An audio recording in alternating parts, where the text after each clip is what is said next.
Assalamualaikum warahmatullahi wabarakatuh.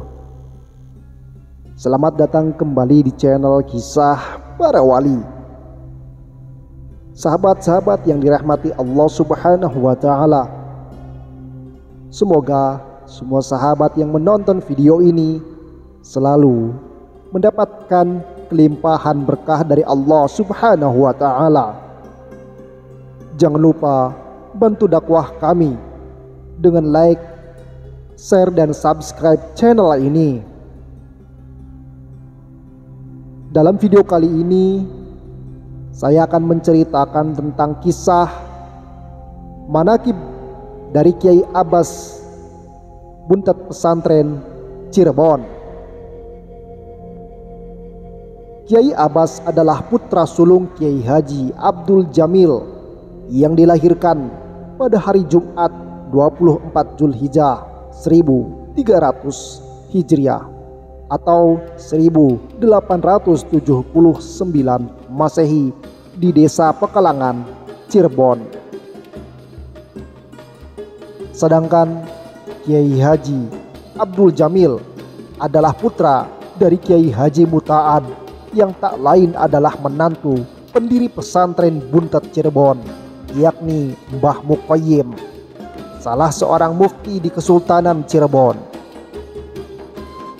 Ia menjadi mufti pada masa pemerintahan Sultan Khairuddin I, Sultan Kanoman yang mempunyai anak Sultan Khairuddin II yang lahir pada tahun 1777. Tetapi jabatan terhormat itu kemudian ditinggalkan semata-mata karena dorongan dan rasa tanggung jawab terhadap agama dan bangsa. Selain itu juga karena sikap dasar politik Mbah Muqayyim yang non-kooperatif terhadap penjajah Belanda.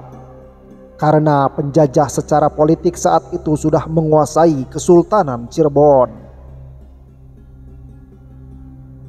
Setelah meninggalkan Kesultanan Cirebon, maka didirikanlah lembaga pendidikan pesantren pada tahun 1750 di Dusun Kedung Malang, Desa Buntet, Cirebon, yang petilasannya dapat dilihat sampai sekarang berupa pemakaman para santrinya.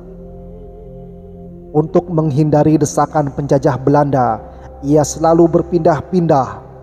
Sebelum berada di Blok Buntet, Desa Mertapada Kulon, seperti sekarang ini, ia berada di sebuah daerah yang disebut Gajah Ngambung.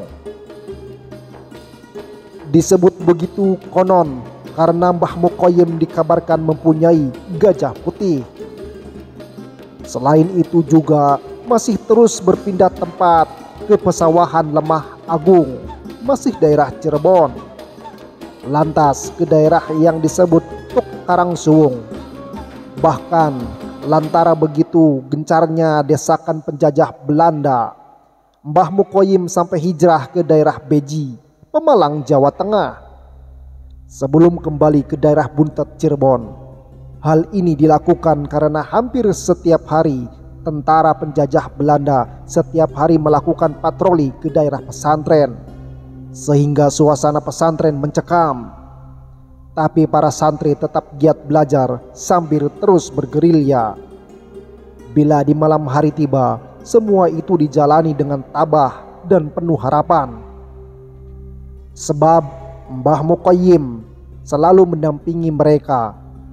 Sementara bimbingan Mbah Qayyim selalu mereka harapkan, sebab kiai itu dikenal sebagai tokoh ahli tirakat. Untuk kewaspadaan dan keselamatan bersama, ia pernah berpuasa tanpa putus selama 12 tahun. Mbah Muqayyim membagi niat puasanya yang 12 tahun ini dalam 4 bagian. 3 tahun pertama ditunjukkan untuk keselamatan Buntet pesantren, 3 tahun kedua untuk keselamatan anak cucunya, 3 tahun yang ketiga untuk para santri dan pengikutnya yang setia, sedang 3 tahun yang keempat untuk keselamatan dirinya. Saat itu Mbah Muqayyimlah peletak awal pesantren Buntet. sudah berpikir besar untuk keselamatan umat Islam dan bangsa. Karena itu pesantren rintisannya hingga saat ini masih mewarisi semangat tersebut.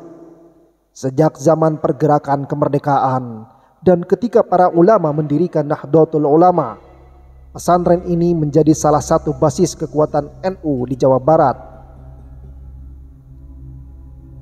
Dengan demikian, pada dasarnya Kiai Abbas adalah dari keluarga alim. Karena itu, pertama, ia belajar pada ayahnya sendiri, Kiai Haji Abdul Jamil. Setelah menguasai dasar-dasar ilmu agama, baru pindah ke pesantren Sukanasari Pleret Cirebon di bawah pimpinan Kiai Nasuha. Setelah itu masih di daerah Jawa Barat, ia pindah lagi ke sebuah pesantren salaf di daerah Jatisari di bawah pimpinan Kiai Hasan.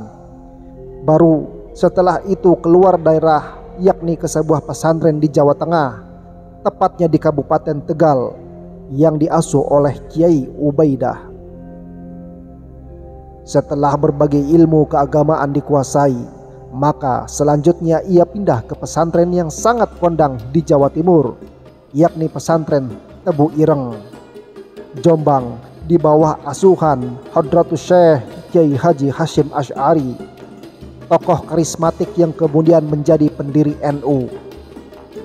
Pesantren Tebu Ireng itu menambah kematangan kepribadian Kiai Abbas, sebab di pesantren itu ia bertemu dengan para santri lain dan kiai yang terpandang seperti Kiai Haji Abdullah Wahab Hasbullah, tokoh dan sekaligus arsitek berdirinya NU, dan Kiai Haji Abdul Manaf turut mendirikan pesantren di Lirboyo, Kediri, Jawa Timur.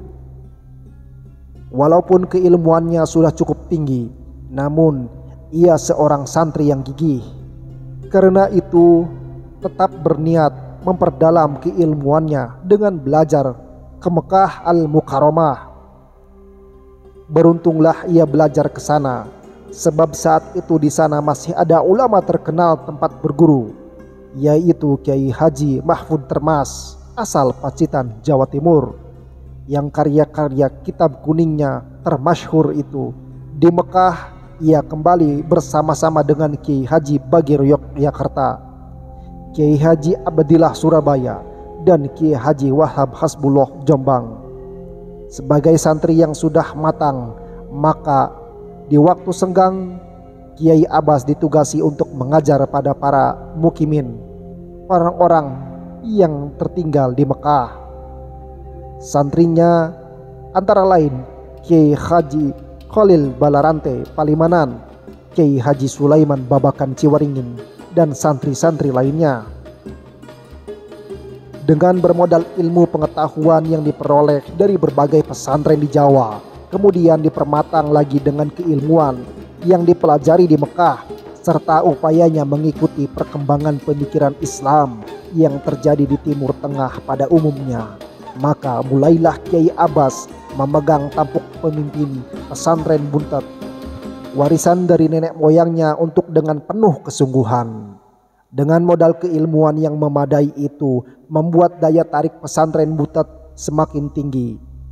Sebagai seorang kiai muda yang energik, ia mengajarkan berbagai hasanah kitab kuning, namun tidak lupa memperkaya dengan ilmu keislaman modern yang mulai berkembang saat itu. Maka kitab karya ulama Mesir seperti Tafsir Tontowi, Jauhari, yang banyak mengupas masalah ilmu pengetahuan itu mulai diperkenalkan pada para santri. Demikian juga Tafsir Fakhrur Razi yang bernuansa filosofis itu juga diajarkan. Dengan adanya pengetahuan yang luas itu, pengajaran usul fikih mencapai kemajuan yang sangat pesat, sehingga pemikiran fikih para alumni Buntet sejak dulu sudah sangat maju. Sebagaimana umumnya pesantren, fikih memang merupakan kajian yang sangat diprioritaskan, sebab ilmu ini menyangkut kehidupan sehari-hari masyarakat. Dengan sikapnya itu, maka nama Kiai Abbas dikenal ke seluruh Jawa. Sebagai seorang ulama yang alim dan berpemikiran progresif, namun demikian ia tetap rendah hati, pada para santrinya. Misalnya ketika ditanya sesuai yang tidak menguasainya, atau ada santri yang minta diajari kitab yang belum pernah dikajinya ulang, maka Kiai Abbas terus terang mengatakan pada santrinya bahwa ia belum menguasai kitab tersebut, sehingga perlu waktu untuk menelaahnya kembali. Walaupun namanya sudah terkenal di seantero Pulau Jawa, baik karena kesaktiannya maupun karena kealimannya, tetapi Kiai Abbas tetap hidup sederhana. Di langgar yang beratapkan genteng itu ada 2 kamar dan ruang terbuka cukup lebar dengan hamparan tikar yang terbuat dari pandan. Di ruang terbuka inilah Kiai Abbas menerima tamu tak henti-hentinya. Setiap usai sholat zuhur dan asar, sebuah langgar yang berada di pesantren Buntat, Cirebon itu selalu didesaki para tamu. Mereka berdatangan hampir dari seluruh pelosok daerah. Ada yang datang dari sekitar Jawa Barat, Jawa Tengah, bahkan juga ada yang dari Jawa Timur. Mereka bukan santri yang hendak menimba ilmu agama, melainkan inilah masyarakat yang hendak belajar ilmu kesaktian pada sang guru. Walaupun pada saat itu Kiai Abbas sudah berumur 60 tahun, tetapi tubuhnya tetap gagah dan perkasa. Rambutnya yang lurus dan sebagaimana sudah memutih, selalu ditutupi peci putih yang dilengkapi sorban seperti lazimnya para kiai. Dalam tradisi pesantren, selain dikenal dengan tradisi ilmu kitab kuning, juga dikenal dengan tradisi ilmu kanuragan atau ilmu bela diri. Yang keduanya wajib dipelajari, apalagi dalam menjalankan misi dakwah dan berjuang melawan penjahat dan penjajah. Kehadiran ilmu kanuragan menjadi sebuah keharusan. Oleh karena itu, ketika usianya mulai senja, sementara perjuangan kemerdekaan saat itu sedang menuju puncaknya, maka pengajaran ilmu kanuragan dirasa lebih mendesak untuk mencapai kemerdekaan. Maka dengan berat hati terpaksa ia tinggalkan kegiatannya mengajar kitab-kitab kuning pada ribuan santrinya. Sebab yang menangani soal itu sudah diserahkan sepenuhnya pada kedua adik kandungnya, Kiai Haji Anas dan Kiai Haji Akyas. Sementara Kiai Abbas sendiri setelah memasuki masa senjanya lebih banyak memusatkan perhatian pada kegiatan dakwah di masyarakat dan mengajar ilmu-ilmu kesaktian atau ilmu bela diri sebagai bekal masyarakat untuk melawan penjajah. Tampaknya ia mewarisi darah perjuangan dari kakeknya, yaitu Mbah Muqayyim, yang rela meninggalkan istana Cirebon karena menolak kehadiran Belanda. Dan kiai darah perjuangan tersebut sudah merasuk ke cucu-cucunya. Karena itu Kiai Abbas mulai merintis perlawanan dengan mengajarkan berbagai ilmu kesaktian pada masyarakat. Tentu saja yang berguru pada Kiai Abbas bukan orang sembarangan atau pesilat pemula, melainkan para pendekar yang ingin meningkatkan ilmunya. Maka begitu kedatangan tamu, ia sudah bisa mengukur seberapa tinggi kesaktian mereka.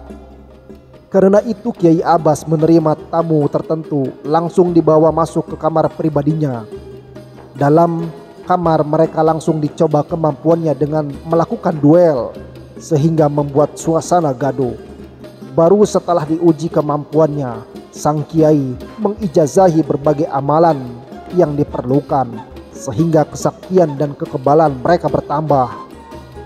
Dengan gerakan itu, maka pesantren Buntet dijadikan sebagai markas pergerakan kaum Republik untuk melawan penjajah. Mulai saat itu pesantren Buntet saat itu menjadi basis perjuangan umat Islam melawan penjajah yang tergabung dalam barisan Hizbullah. Sebagaimana Sabilillah, Hizbullah juga merupakan kekuatan yang tanggung dan disegani musuh. Kekuatan itu diperoleh berkat latihan-latihan berat yang diperoleh dalam pendidikan peta pembela tanah air di Cibarusa semasa penjajahan Jepang. Organisasi perjuangan umat Islam ini didirikan untuk melakukan perlawanan terhadap penjajah. Anggotanya terdiri atas kaum militan. Organisasi ini di pesantren Buntet diketuai Kiai Abbas dan adiknya Kiai Haji Anas, serta dibantu oleh ulama lain seperti Kiai Haji Murtado, Kiai Haji Soleh, dan Kiai Haji Mujahid. Karena itu muncul tokoh Hizbullah di zaman pergerakan nasional yang berasal dari Cirebon seperti Kiai Haji Hashim Anwar dan Kiai Haji Abdullah Abbas, putra Kiai Abbas. Ketika melakukan perang gerilya, tentara Hizbullah memusatkan pertahanannya di daerah Legok, Kecamatan Cidahu, Kabupaten Kuningan, dengan front di Pebukitan Cemenangteng yang terletak di daerah Waled Selatan membentang ke Bukit Cihirup, Kecamatan Cipancur, Kuningan. Daerah tersebut terus dipertahankan sampai terjadinya perundingan Renville yang kemudian pemerintah RI beserta semua tentaranya hijrah ke Yogyakarta. Selain mendirikan Hizbullah, pada saat itu di Buntet Pesantren juga dikenal adanya organisasi yang bernama Ashbal. Inilah organisasi anak-anak yang berusia di bawah 17 tahun. Organisasi ini sengaja dibentuk oleh para sesepuh Buntet Pesantren sebagai pasukan pengintai atau mata-mata guna mengetahui gerakan musuh, sekaligus juga sebagai penghubung dari daerah pertahanan sampai ke daerah front terdepan. Semasa perang kemerdekaan itu, banyak warga Buntet Pesantren yang gugur dalam pertempuran. Di antaranya adalah Kiai Haji Mujahid, Kiai Akib Mawardi, Abdul Jalil Nawawi, dan lain-lain.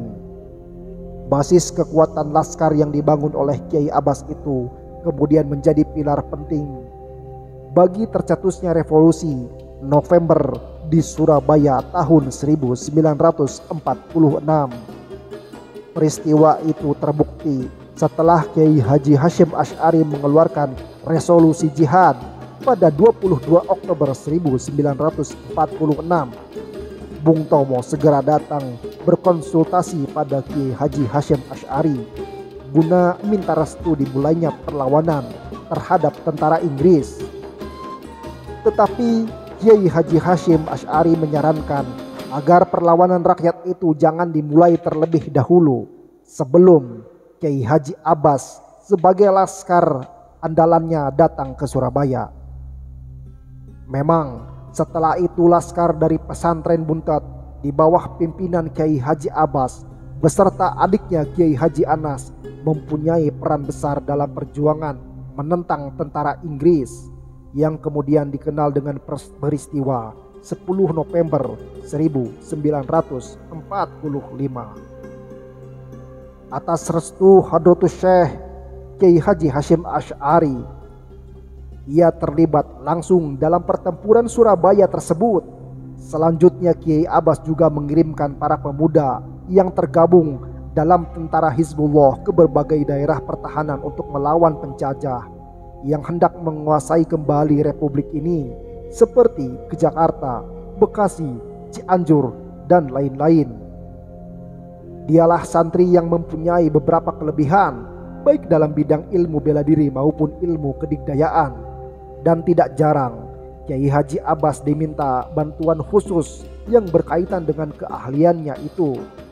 Hubungan Kiai Haji Hashim Asy'ari dengan Kiai Abbas memang sudah lama terjalin. Terlihat ketika pertama kali Kiai Haji Hashim Asy'ari mendirikan pesantren Tebu Ireng. Kiai sakti dari Cirebon itu banyak memberikan perlindungan, terutama saat diganggu oleh para penjahat setempat yang merasa terusik oleh kehadiran pesantren Tebu Ireng. Sekitar tahun 1900, Kiai Abbas datang dari Buntet bersama kakak kandungnya, Kiai Haji Soleh Zamzam, Benda Kerep, Kiai Haji Abdullah Pengurangan, dan Kiai Syam Suri Wanatar. Berkat kehadiran mereka itu, para penjahat yang dibackingi oleh Belanda menguasai pabrik gula cukir itu tidak lagi mengganggu pesantren Tebu Ireng. Kapok tidak berani mengganggu lagi tradisi pesantren antara kanuragan, moralitas, dan kitab kuning saling menopang tanpa salah satunya yang lain tidak berjalan. Karena itu semua merupakan tradisi dalam totalitasnya. Walaupun resolusi November dimenangkan oleh laskar pesantren dengan penuh gemilang, Tetapi hal itu tidak membuat mereka terlena, sebab Belanda dengan kelicikannya akan selalu mencari celah menikam republik ini. Karena itu Kiai Abbas selalu mengikuti perkembangan politik, baik di lapangan maupun di meja perundingan. Sementara laskar masih terus disiagakan, berbagai latihan terus digelar, terutama bagi kalangan muda yang baru masuk kelaskaran. Berbagai daerah juga dibuka simpul kelaskaran yang siap menghadapi kembalinya penjajahan. Di tengah kegigihannya perlawanan rakyat terhadap penjajah, misi diplomasi juga dijalankan. Semua itu tidak terlepas dari perhatian para ulama. Karena itu, betapa kekecewaannya para pejuang, termasuk para ulama yang memimpin perang itu. Ketika sikap para diplomat kita sangat lemah, banyak mengalah pada keinginan Belanda dalam perjanjian Linggarjati tahun 1946 itu. Mendengar hasil perjanjian itu, Kiai Abbas sangat terpukul, merasa perjuangannya dikhianati. Akhirnya jatuh sakit yang kemudian mengakibatkan Kiai yang sangat disegani sebagai pemimpin gerilya itu wafat pada hari Ahad pada waktu subuh 1 Rabiul Awal 1365 atau 1946 Masehi. Kemudian dikuburkan di pemakaman Buntet Pesantren. Hingga saat ini karakter perjuangan masih terus ditradisikan di pesantren Buntet. Pada masa represi Orde Baru, pesantren ini dengan gigihnya mempertahankan independensinya dari tekanan rezim itu. Tapi semua dijalankan dengan penuh keluasan, sehingga Orde Baru tidak menghadapinya dengan frontal. Akibatnya, pada masa ramainya gerakan reformasi pikiran dan pandangan Kiai Haji Abdullah Abbas sangat diperhatikan oleh semua para penggerak reformasi, baik dari kalangan NU maupun komunitas lainnya. Itulah peran sosial keagamaan pesantren Buntet yang dirintis Mbah Muqayyim, dilanjutkan oleh Kiai Abbas, kemudian diteruskan oleh Kiai Abdullah Abbas, menjadikan Buntet sebagai pesantren perjuangan. Wallahu a'lam.